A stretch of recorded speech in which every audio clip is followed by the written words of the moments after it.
Bienvenidos. El día de hoy los invitamos a que nos acompañen. Queremos hablar de un tema que en este momento está siendo muy controversial, que trae muy preocupada a mucha gente, que es el tema de los feminicidios, algo muy penoso, muy vergonzoso como país. Queremos preguntarles a dos especialistas qué está pasando y qué se puede hacer, que es lo más importante. Estos temas, cómo los podemos abordar para que pasen de la agenda del problema a la agenda de las soluciones. Quiero agradecer y dar la bienvenida a Francisca Duarte Ahumada, que es integrante del Grupo Nacional de Referencia de la Iniciativa Spotlight y del Observatorio Feminista Clara Zetkin. Bienvenida. Muchas gracias por la invitación. Encantado de tenerla aquí. Y a Silvia Núñez Esquer, representante en Sonora del Observatorio Ciudadano Nacional del Feminicidio. Silvia, bienvenida. Buenas tardes, gracias por la invitación. Silvia, yo te quisiera preguntar, ¿cuál es la situación que hoy enfrentan las mujeres y las niñas en este país y en este estado?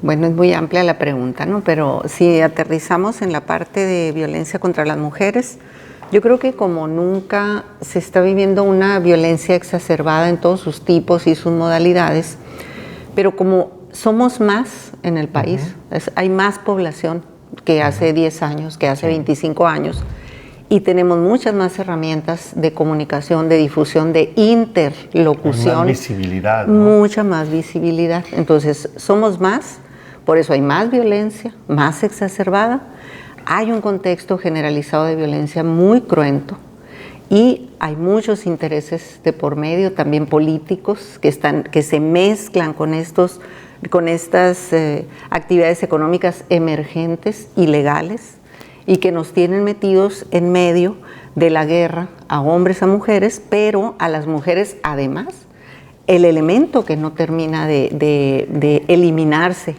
en la historia es esta violencia de género, ¿no? Que si antes se expresaba en golpes, en que el esposo asesinó a la mujer porque no le hizo la cena a tiempo, etcétera, o inclusive porque no tuvo un hijo, el 10º hijo fue mujer y entonces la asesinaba porque no había sido hombre. Esa situación es, digamos, el equivalente, lo tenemos ahora, pero con esas otras características. Entonces, por eso nos damos más cuenta. Las mujeres hemos impulsado legislación.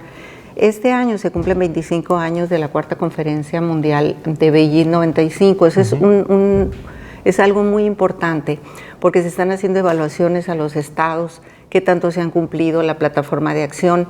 Y lo que vemos a 25 años de distancia es que lo que se impulsó por las feministas hace 25 años todavía no termina de aterrizar en la legislación, en las políticas públicas. Todavía hay gente que se pregunta si realmente eso es violencia de género después de 25 años. Es una lucha muy larga, pero también desafortunadamente donde poco hemos avanzado, ¿no? Yo diría que tampoco, no es así tampoco, ¿no? Digamos, porque poco hemos avanzado en términos de concretar una legislación, programas, presupuestos, instituciones, ¿no? Hemos avanzado poco en la parte de prevenir los crímenes, en evitar que se sigan asesinando a las mujeres. Pero hay una amplia legislación que además ha sido impulsada por las propias mujeres, tanto en lo internacional, en lo nacional. Hay mecanismos para evaluar los estados, cosa que antes era impensable. Claro. Entonces, hoy día las mujeres tenemos herramientas para poder ir a las organizaciones internacionales y decir, nuestro estado nos está incumpliendo en esto. Llámale la atención porque es parte, cierto, porque está comprometido. Entonces, en esa parte, en la parte de legislación, hemos avanzado muchísimo en armonización. Hemos avanzado en lograr que se evalúe a los estados cada 2 años por parte del Comité de Expertas de CEDAW.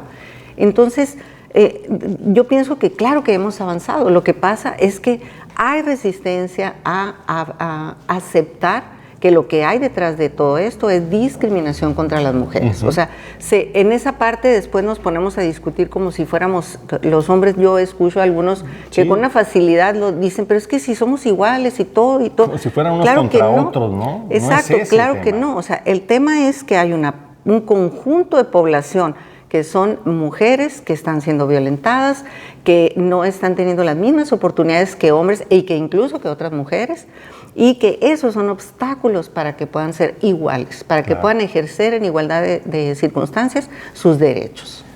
Francisca, por otro lado, hay que reconocer pues que la mujer no solamente en términos poblacionales, sino en términos de importancia cada vez adquiere mayor peso, pero como que no termina de entenderse ni darse el estatus que tiene, ¿no? Hay quienes en los números o en momentos le dan la importancia, pero en otros como que suele minimizarse, inclusive, perdón por la palabra, pero así parece ser.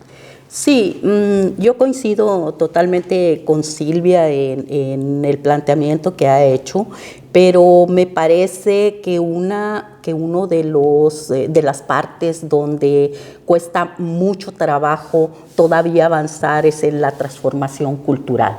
La transformación cultural que establece y que refuerza las asimetrías de poder entre hombres y mujeres.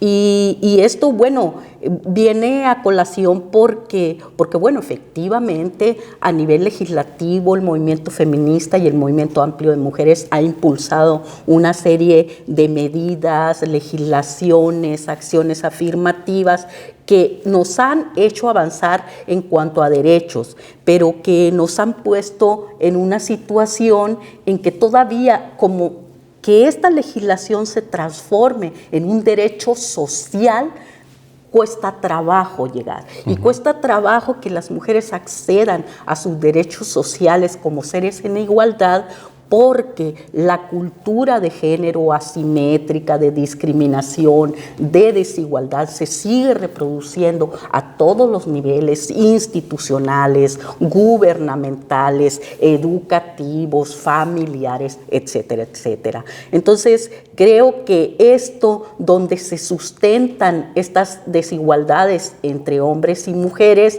se siguen reproduciendo y por eso existe esa resistencia tremenda a avanzar, a aceptar y en última instancia a ejercer esto que se ha logrado, sobre todo en términos legislativos, en términos legales, en términos de espacios que las mujeres hemos logrado llegar ahí. Y hemos logrado avanzar hacia una serie de espacios que antes se nos eran negados, ¿no? Como, bueno, no se diga el acceso a la educación, el que cada vez las mujeres participen más en la ciencia, a niveles de dirección de las empresas, que participen en los órganos parlamentarios o en los gobiernos. Y todo esto, al final de cuentas, lo que está haciendo es ir un poco resquebrajando este gran patrón cultural, este sistema cultural en el que se sustenta la desigualdad de hombres y mujeres y en el que todos los dispositivos del sistema de sexo-género operan para que las mujeres, para querer seguir manteniendo a las mujeres en un lugar de inequidad, en un lugar en el que nos cierren ese camino por el que hemos transitado durante, por lo menos, de lo que va de todo el siglo XX y lo que va del siglo XXI. Por otro lado, hay quienes todavía siguen teniendo dudas por qué habría que haber programas especiales o, en el caso de la violencia, penas más severas por el caso de la mujer. Por ejemplo, esta discusión sobre si debería equipararse como un homicidio y quitarle el estatus de feminicidio, que es más severamente. ¿Qué le podríamos decir a esa gente que tiene esas dudas? Bueno, yo ahí haría un poquito el recuento de que esa discusión se dio hace 10 años, ¿no? Pero está volviendo a resurgir porque parece que no se dieron cuenta, ¿no? De lo que sucedió hace 10 años. Y lo que hacíamos en ese momento era justamente dar esta discusión de por qué era necesario que hubiera un tipo penal específico para estas víctimas, ¿no? Entonces, lo que decíamos y lo seguimos diciendo, y el tiempo nos dio la razón, es que el homicidio es un delito que no alcanza a describir todo lo que le hacen a las mujeres antes, durante y después de que se comete esta privación de la vida. Entonces, ¿por qué digo que el tiempo nos dio la razón? Porque hoy día vemos en concreto cómo se ha podido investigar y sancionar a feminicidas porque cometieron todo eso que no se hubiera podido sancionar si se hubiera investigado y se le hubiera a la persona juzgado como si fuera un homicidio. El homicidio es la privación de la vida de una persona. El feminicidio es la privación de la vida de una mujer por razones de género, y ahí es donde está la diferencia. Exacto. Inclusive, digamos, hay varios delitos que se cometen en ese feminicidio. No es solamente la privación de la vida, sino a veces son violadas, a veces son maltratadas y consistentemente maltratadas, lo cual significa que, como cualquier delito, un robo agravado es diferente a un robo común, por lo tanto requiere pues un tratamiento específico que permita pues castigar como debe ser pues ese tipo de comisión de violación de derechos y de violencia, ¿no? Exacto. Pero es increíble, todavía estamos en eso y todavía hay quienes dicen hay que discutirlo y debatirlo y hay que subirlo inclusive a la Cámara de Diputados para volver a discutir el tema. Claro. Y que, sí. Bueno, sí. Adelante, Francis. Yo creo que efectivamente es algo que a las mujeres y al movimiento costó muchísimo tiempo llegar a tener un tipo penal feminicidio, así como costó mucho tiempo, mucho esfuerzo y muchas luchas de las feministas el llegar a tener la ley de acceso de las mujeres a una vida libre de violencia, ¿no? Y bueno, lo que ha querido hacer ahora el fiscal general de la República es efectivamente regresar en el tiempo a una discusión, si bien es cierto, una discusión que no mira y que tira por la borda todos estos años de lucha que costó el tener el tipo penal, y es una discusión ociosa pero maliciosa, ¿no? O sea, en el sentido de que volvemos a traer esto y volvemos a discutir algo que se vino discutiendo muchos años atrás y que efectivamente... Pero Francisca, ¿no? Que además nadie está pidiendo que se discuta. Por eso digo que es maliciosa y ociosa, ¿no? Porque además sabemos efectivamente que el tipo penal hoy ha permitido, a partir de todas estas circunstancias que concurren, el que veamos objetivamente que a las mujeres se les mata por el simple hecho de ser mujeres, pero además sobre su cuerpo se imprime una serie de violencias todavía, ¿sí? Como el hecho de que a las mujeres se les deja tirada como si fueran desechos. Hemos visto se les imágenes viola, terribles, ¿no? A las mujeres se les priva de la vida antes de asesinarlas, se les tortura, concurren una serie de circunstancias de por qué se luchó tanto por ese tipo penal y por establecer que a las mujeres se les mata por razones de género. A los hombres se les mata por otras circunstancias, ¿sí? Los hombres, la mayoría de los hombres mueren en riñas, en enfrentamientos entre ellos mismos, a manos del crimen organizado, etcétera, etcétera. Entonces, hay otra lógica que está explicando el por qué debe de mantenerse el homicidio y por qué el feminicidio es tan importante y ha sido un avance para poder visualizar todas esas violencias que rodean los asesinatos de mujeres. Estamos hablando del tema de los feminicidios. Ahora que está volviendo a estar en la escena pública, pues vale la pena preguntar de qué estamos hablando y qué podemos hacer para superar esta dolorosa situación. Regresamos en un momento más con ustedes.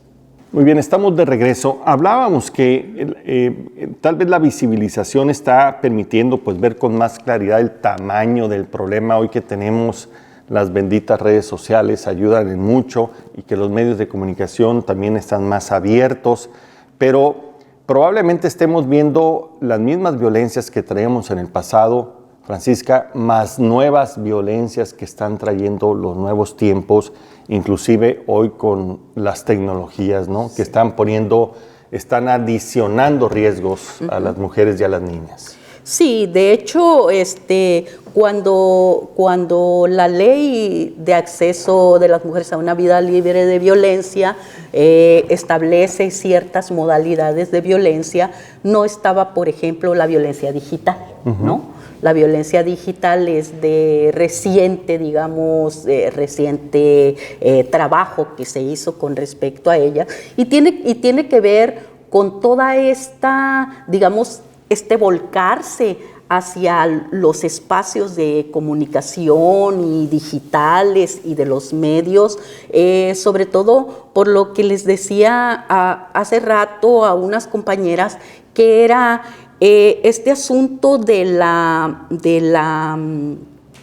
lo que nos da el estar tras una pequeña pantalla y desde dónde podemos nosotros enfocar toda esa misoginia hacia las mujeres, todo ese odio hacia las mujeres, toda esa violencia verbal hacia las mujeres que reproduce ahora a través de otros medios, esas mismas violencias por las cuales hemos luchado desde hace décadas, desde hace 100 años en este país. Así es. ¿No? Y ahí, Silvia, es algo que tenemos que empezar a buscar cómo ajustar, porque hoy a través de las redes sociales pueden hacer pedazos en segundos la vida de una mujer.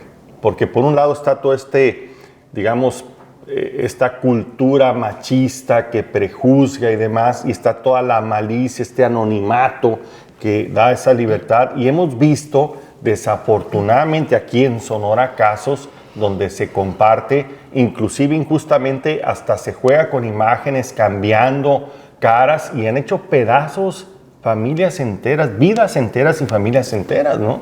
Sí, y curiosamente en Sonora tenemos varios casos que han sido emblemáticos nacional e internacionalmente. Pero bueno, yo creo que también hay que ir viendo qué pone en riesgo a las mujeres, pero también qué las protege, ¿no? Yo creo que con el advenimiento y el boom de la digitalidad, así como nos da esos riesgos, pero también nos da este empoderamiento y nos da facilidades incluso para protegernos.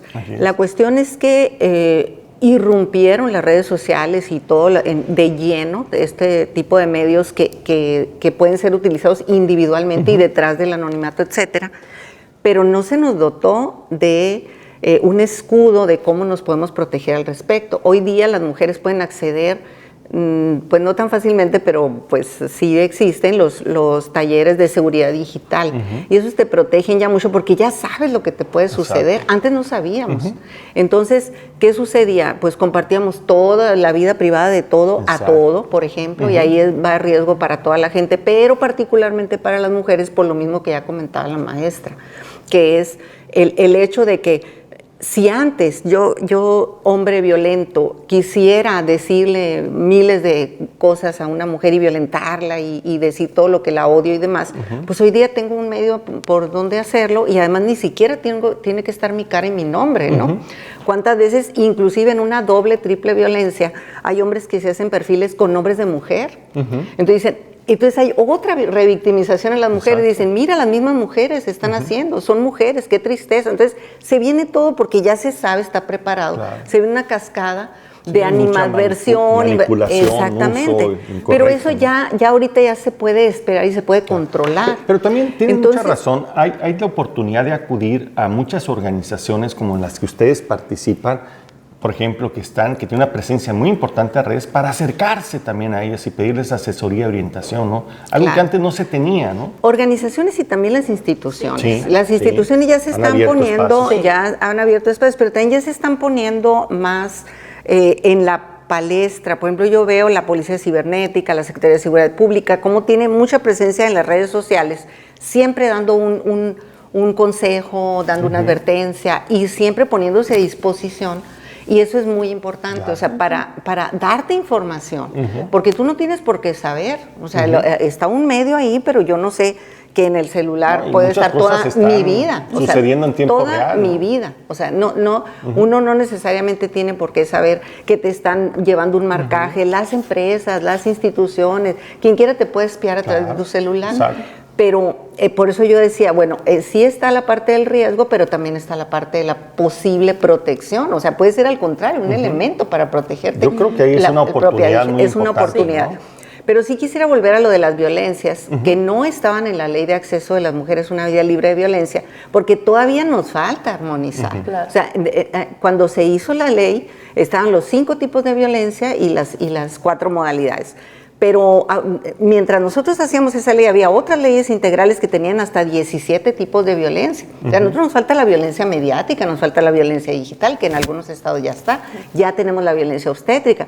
Y hay una serie de violencias que no están, la violencia política todavía no está tipificada. Digamos, está conceptualizada, pero no está tipificada. Esa debería ser la agenda que debería estarse abordando exactamente en este momento. ¿Qué nos falta? Porque los derechos son progresivos, no regresivos. Entonces, exacto. es absolutamente hasta tonto que salgan los hombres de poder, porque no fue nada más el fiscal. O sea, se vino una cascada de hombres, curiosamente, senador y esto y el otro, que vinieron así a decir, hay que cambiar eso, pero ¿por qué? Pues, ¿no? O sea, no había una sola razón, no había un solo argumento de peso que dijera, aquí tengo un diagnóstico que hay que cambiar esto, ¿no? Pero al contrario, era regresar los derechos pero la terca realidad se impone y yo ¿no? creo que los últimos acontecimientos han dejado clarísimo pues a qué tipo de violencia, qué tipo de riesgo nos estamos encontrando, ¿no? Entonces yo creo que es el momento de replantear esa agenda y no es hacia atrás, es hacia adelante, hacia adelante, ¿no? no puede Terminar ser el hacia trabajo atrás. emprendido, ¿no? No puede ser hacia atrás, los derechos son Los progresivos, derechos son progresivos,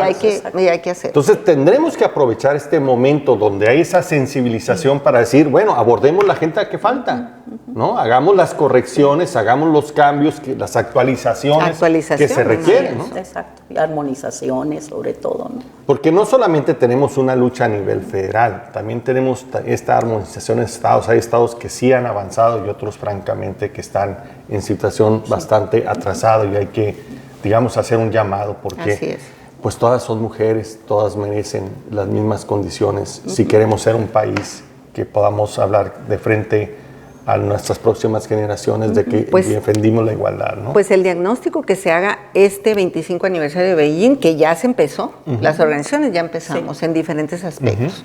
El diagnóstico va a ser muy interesante. ¿Cuándo se presentaría? Se presenta en marzo, va a haber una primera revisión en la CSW, que es la situación jurídica de la mujer. En esta ocasión se le va a dedicar a los 25 años de Beijing, es en marzo en Nueva York, en la ONU. Luego va a haber una segunda reunión muy importante mundial en la Ciudad de México, en julio. Y luego va a haber, ese es en mayo, y en julio va a haber, esa ya es la gran reunión donde se va a conjuntar toda la información para hacer esa evaluación y muy probablemente sacar una nueva agenda que va a ser en París en julio. Y esa evaluación, digamos, va a medir los avances que se tienen por país. Se va a revisar toda la plataforma de Beijing. Excelente. En qué avanzamos, en qué estamos rezagados, qué nos falta, y se va a hacer una nueva agenda para darle a todos los países. Yo creo que es urgente para retomar este tema y volverlo a enderezar, porque desafortunadamente todos estos nuevos casos hacen que se sensibilice, pero yo veo un alto grado de politización y de eso vamos a hablar en el siguiente bloque. Muy bien, estamos de regreso, estamos hablando del tema de las violencias contra las mujeres, contra las niñas en nuestro país y en nuestros estados. Francisca, hay otro tema, hay cosas que hay que también, hay que rehacer una agenda de acuerdo a lo que hemos avanzado, lo que está pendiente y lo que falta por hacer frente a los cambios que hemos tenido. Y también hay que revisar algunas cosas que han servido. Por ejemplo, el tema de la alerta de género, ¿no? Que se vuelve todo un conflicto. Cada vez que se quiere plantear la alerta de género en un estado, es un verdadero tira entre las autoridades. ¿Por qué tanta resistencia? Bueno, la alerta de género debiera ser como es, o sea, es un mecanismo que se desprende de la misma ley de acceso de las mujeres a una vida libre de violencia, como un mecanismo que permite, digamos, que podamos como establecer medidas a mediano y a corto plazo en un estado determinado, en un territorio determinado, donde aplicarlas ante un contexto creciente de violencia, feminicidios y violencias de otro tipo, ¿no? Acosos, hostigamientos, violencias sexuales, etcétera, etcétera. Con base a evidencias que las cosas se están disparando, es como pegarle al botón. Entonces, lo que pasa con la alerta de violencia de género es que los gobiernos no ven en la alerta de violencia de género una oportunidad para, digamos, evaluar todas las posibilidades que tienen a nivel institucional y a nivel digamos, de los niveles de gobierno que hay, todas las posibilidades que tienen de incidir y transformar una vida de paz, una vida mejor para las mujeres de ese determinado territorio. Lo que pasa con la alerta es que muchos gobiernos lo ven como si fuera la cosa más grave que les puede suceder, ¿no? En el caso de Sonora es así, siempre ha habido muchas resistencias a hablar de la alerta. De hecho, yo pienso que hay un elemento de que no entienden finalmente qué significaría el que se declarara una alerta de violencia de género en el estado de Sonora. Bueno, el asunto no queda ahí, sino que además de todos los obstáculos, porque a lo mejor muchas personas no lo saben, pero hay una solicitud de alerta de violencia de género, hay un proceso un proceso que está caminando, entre comillas, ¿no? De alerta de violencia de género para el estado de Sonora. Y este proceso pues se ha visto bastante obstaculizado y dando tumbos, y finalmente está como detenido, ¿no? Detenido en el tiempo y en el espacio. Creo que una de las cosas que más se dice con respecto a las alertas de violencia de género es que no sirve, ¿sí? Muchas instituciones, grupos gubernamentales, incluso algunos grupos de la sociedad civil dicen que las alertas de violencia de género no sirven, pero lo que pasa es que nos falta redefinir y agregar una serie de elementos a las alertas para poder hacerlas efectivas, y tienen que ver con los procesos de evaluación, de generar indicadores de impacto de las alertas, ¿sí? Y generar toda esta prospectiva a partir de la aplicación de las medidas de la alerta, y qué es lo que funciona en la realidad y qué es lo que no funciona. A eso me refiero con las evaluaciones, cómo las instituciones se han involucrado en esta, qué medidas, cómo las han aplicado, por qué no han funcionado, qué se necesitaría. Todo este proceso no se ha hecho, o se ha hecho en muy pocas de las alertas. Tendría que verse como una oportunidad, ¿no? Tendría que verse como una oportunidad.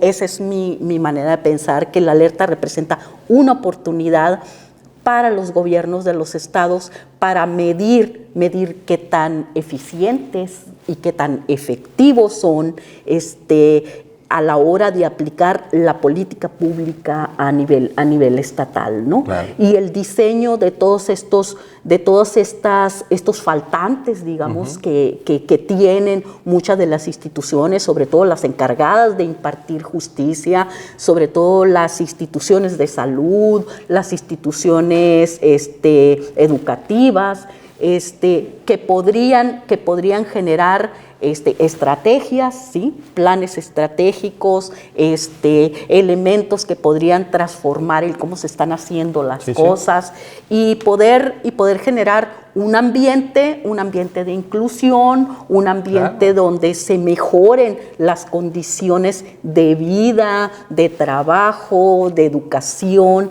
de las mujeres, pues sobre todo lo digo por el estado de Sonora, ¿no? Porque si nosotros nos vamos a todos estos organismos que se desprenden también de la ley de acceso, como son los sistemas estatales para prevenir, atender, sancionar y erradicar la violencia, vemos que no funcionan, son como esos aparatos que se crean, pero todo mundo cree que es contar, hicimos 5 talleres, dimos 10 pláticas, sí, sí, pero son como estos elementos aislados que sí, no representan una gran estrategia estatal. Una gran oportunidad para darle contenido a lo que estamos creando y encontrar áreas de cómo podemos mejorar, ¿no? Así es. Es un problema que entre todos se nos abre la oportunidad de resolver. Sí. No se trata de descalificar, no se trata de juzgar, sino más bien qué juntos podemos hacer para enfrentar un riesgo mayor que se está presentando objetivamente. Sí, sí, podríamos incidir incluso en los números, abatir el feminicidio, las formas de violencia, pero no lo vemos como eso, lo vemos como si fuera un gran castigo, ¿sí? Un castigo, y entonces los gobiernos empiezan a resistirse y a decir que no, que la alerta no, que ya se están haciendo cosas, que para qué queremos la alerta si el gobierno del Estado está haciendo tales y tales no es descalificar cosas. Lo que se ha hecho, sino más bien qué podemos mejorar para ser más efectivos en esta lucha, ¿no? Por otro lado, Silvia, desafortunadamente esta lucha de pronto vemos que se empieza a politizar, ¿no? Unos y otros empiezan a buscar cómo llevar ganancia a su tema, inclusive hasta veo yo en las redes enfrentamientos entre hombres y mujeres defendiendo los derechos como si los derechos de unos fueran excluyentes de los derechos de otros, ¿no? Como si un partido fuera el responsable único, o un personaje político, o un modelo económico. Yo creo que tenemos que dejar limpiar eso y entrar en el tema de fondo. Sí, qué bueno que menciones eso, porque yo quería agregar a lo de la alerta de género. O sea, la alerta de género es un mecanismo de emergencia y es para parar la violencia. En un determinado territorio están asesinando mujeres, se ha incrementado, hay que parar los feminicidios. Esa es la demanda de la alerta, según la Ley de Acceso de las Mujeres a una Vida Libre de Violencia. Pero como tantas cosas que trae esa ley no se entiende por parte de los gobiernos, por parte de los funcionarios, es así lamentable como a veces ves que hay algún funcionario o funcionaria que nunca en la vida le ha dado una lectura a la Ley de Acceso de las Mujeres a una Vida Libre de Violencia, que en Sonora, por ejemplo, se aprobó en 2007 a finales. Entonces, no la han leído. Inclusive, no voy a decir nombres, pero tienen puestos clave que tienen que ver con tomar decisiones para proteger la vida de las mujeres. Y eso es gravísimo. La primera alerta se solicitó por el Observatorio del Feminicidio para el Estado de México. Trae una historia también en donde se cree que es algo político, pero yo difiero. Yo creo que no es algo político, al contrario, es algo muy legítimo y que deviene de la ley. Son más herramientas para las mujeres de la sociedad civil que están indefensas y que no tienen ninguna otra forma de defenderse más que te pido a ti, Estado, que hagas algo, pero de inmediato, para que pares la violencia. Entonces, ¿qué sucedió con la primera alerta? Se solicita cuando ya casi eran finales del sexenio de Peña Nieto en el Estado de México, porque era el estado que las estadísticas decían que era donde había más feminicidio y desapariciones de mujeres. Entonces automáticamente se tomó como que se quería manchar la imagen del posible candidato. Y ahí fue donde ya se estigmatizó la alerta de género como que era algo político. Y a partir de ahí, todos los gobiernos entendieron, eso sí lo entendieron luego y lo aprendieron luego. Entonces dijeron, no, es un insulto, es un golpe bajo, etcétera, ¿no? Entonces, cualquier lugar donde se solicitara la alerta después, que después ya se empezaron a solicitar en los diferentes estados, se tomaba como que, ¿de parte de quién? Como ahorita. Ahorita todavía se repite ese fenómeno que dice, ¿quién está moviendo a las mujeres que están rayando la puerta del palacio? O sea, ni por un momento se sientan a decir, a ver, es legítima la lucha. Son independientes. Tienen estas mujeres autonomía para poder venir a hacer. No siempre tiene que venir las mujeres ser un títere de alguien, y ese alguien generalmente el que es el contrincante político. Entonces, es una falta más de respeto de las mujeres. Entonces, ya nació en el Estado de México la alerta, nació estigmatizada como que era algo político y como que era algo malo. Y entonces, si a ti te quieren meter la alerta de género, tú recházala de inmediato. Y así se hizo en todos los estados, en todos. Pero si ustedes le preguntan a un gobernador, gobernadora, o a lo que te diga, ¿qué es la alerta de género? ¿En dónde deviene? ¿Para qué es? No te van a poder contestar, a menos que ahorita vayan y lo lean, ¿no? Y entonces se la aprendan de memoria. Sería una gran ganancia. Y lo digo con conocimiento de causa porque cuando se cumplieron 5 años de la alerta de género en el Estado de México, el Observatorio Ciudadano Nacional del Feminicidio, con la compañía de algunas académicas, hicieron un dictamen ciudadano de qué había sucedido en esos 5 años en el Estado de México. ¿Y qué es lo que salió de ahí? Que la alerta, las medidas, ni siquiera se habían aplicado. Entonces, lo principal y lo más grave es que no sabían del mecanismo, no había conciencia, no tenían perspectiva de género. Se dedicaron, como ya lo dijo Panchita, se dedicaron a rellenar, a poner palomitas. Sí, y a todo lo que fuera un acto de gobierno que va al informe, le voy a poner, es la acción, coma, con perspectiva de género. Y eso fue lo que informaron, y eso es lo que ha sucedido en la alerta de género. Entonces, ¿cómo puedes decir que no sirve la alerta de género si no la has aplicado? Claro. Eso es lo que dice el dictamen, está en línea, lo pueden ver, dictamen ciudadano, que se hizo con evaluación de las acciones y demás. No hay conciencia, hubo entrevistas, o sea, no saben para qué es la alerta de género. Perdón por la mala analogía, pero es como si hubiera un desastre natural y no tuvieras un programa de atención a las consecuencias del desastre, ¿no? Exacto. Y que nada más dijeran, no, sí se atendió, al menos tuvimos voluntad y anunciamos un montón de cosas, ¿no? No se trata de juzgar, se trata de decir qué podemos hacer juntos de forma corresponsable y no quitarle su espíritu de emergencia a la alerta de género, que es lo que, por ejemplo, en la alerta que comentaba mi compañera, que solicitamos para 6 municipios de Sonora, tiene más de 6 meses. Eso ya le quitó su espíritu a la alerta de género. O sea, eso en que no dicen sí, no, cuándo, por qué y cómo. Menos mal que era alerta, ¿verdad? Imagínate. ¿No? Y desafortunadamente, ¿cuántas mujeres murieron de junio ahora? Exacto. O cuántas se pudieron evitar. A ver, ahorita. ¿no? ¿Cuántas muertas? Y hay que entender que estas alertas no solamente es una llamada de atención a los gobiernos que tienen los recursos, que tienen las instituciones, que tienen la legislación, es también a la sociedad que tiene mucho que hacer al respecto. Es unir esfuerzos de unos y otros para resolver un problema que a todos nos preocupa, a todos nos lo deja muy tristes. Vamos a regresar, estamos hablando sobre los feminicidios. Muy bien, estamos hablando sobre el tema de los feminicidios, un tema muy actual que ha, digamos, conmocionado con casos muy concretos, muy mediáticos a todo el país, pero que tiene que ser esto utilizado para concretar cosas. Necesitamos una agenda nacional para poder atacar las causas que todavía siguen vigentes y los nuevos retos que estamos enfrentando frente a los cambios para asegurarle una vida digna y libre de violencia a las mujeres. Me parece que si no tenemos ese mínimo de justicia, no podríamos estar hablando de un país que sea democrático, justo y que le ofrece un futuro a todos. Estaríamos faltando a nuestra palabra. Particularmente creo que hay mucho que hacer de las autoridades y mucho que exigirles, por supuesto, pero también hay una agenda desde la sociedad que también no terminamos de abordar. Silvia, ¿qué tenemos que hacer de la sociedad? ¿Dónde está esa agenda pendiente? Me parece que no hay conciencia de estos temas desde el propio hogar, pero tampoco lo está en las escuelas, tampoco lo veo en las empresas. No lo veo inclusive en la propia sociedad. Sí, si te refieres a la parte esta de implementar la legislación o las medidas, pues a lo mejor no gusta lo que voy a decir, pero la sociedad pone su parte al ser una ciudadana y ciudadano cumplido con lo que le corresponde.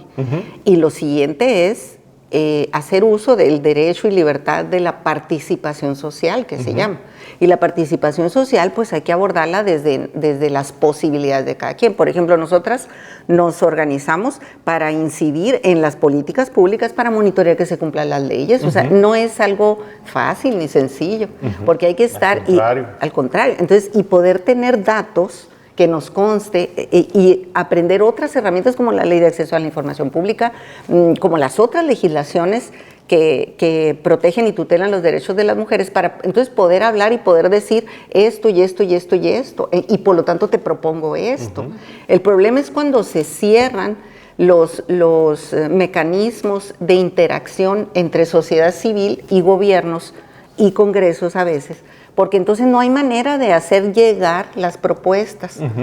Y lo otro es que definitivamente la sociedad no podemos sustituir las obligaciones constitucionales que tienen los gobiernos. Claro. O sea, porque muchas veces nos dicen, bueno, es que los papás también tienen que proteger, tienen que cuidar a los... Sí tenemos que cuidar a nuestros hijos, desde luego. Son nuestros hijos, tenemos una responsabilidad muy grande. Pero no podemos ir más allá a sustituir la obligación constitucional del gobierno de garantizarnos la seguridad y demás. Una cosa no libera la otra, claro. ¿no? Tiene que cumplir. Es como ahorita andan los padres y madres de niños de kinder y de primaria andan de verdad bien preocupados, porque dicen, ¿cómo le hacemos para que asegurarme que mi hijo no se lo va a llevar a un desconocido, que no me lo vayan a levantar, que no me lo vayan... O sea, está invadida ahorita, la red de un montón de recomendaciones de todo tipo que yo creo que va a haber algo, son insensatas. va a haber una generación enferma de estrés terrible, que son los jóvenes ahorita que tienen esos niños, porque no hayan cómo protegerlos. Eso significa, atrás de eso, que no confían en las autoridades, que saben que están en indefensión total. O sea, nadie ha escuchado yo que digan...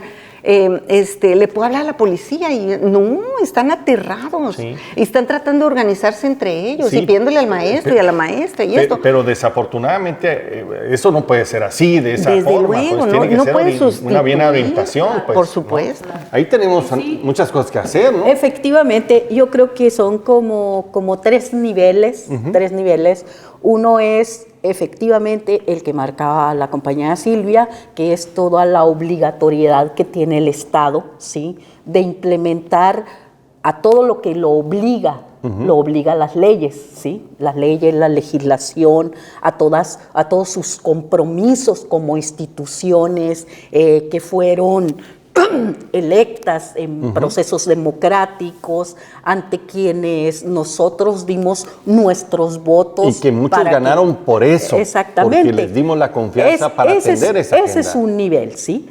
El otro nivel somos definitivamente las organizaciones de la sociedad civil, los ciudadanos y las ciudadanas, que hacemos nuestro trabajo cotidianamente, que llevamos décadas trabajando en impulsar agendas, en empujar legislaciones que beneficien, en este caso, sobre todo a las mujeres, ¿sí?, en que trabajamos en el acompañamiento, en la asesoría, en el monitoreo, tanto de los medios como de los organismos gubernamentales, de las instituciones y demás.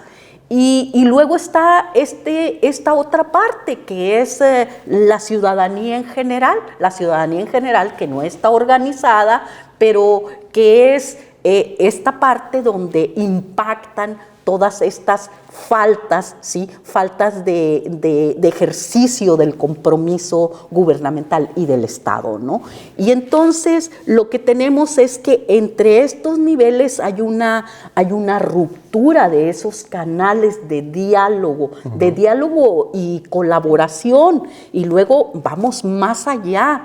Las organizaciones de la sociedad civil, que tradicionalmente hemos sido las que impulsamos agendas, las que estamos pendientes de las demandas de los diferentes sectores de la población, y en este caso del sector mayoritario de la población, que somos las mujeres, que estamos pendientes de esto y que todos los días trabajamos.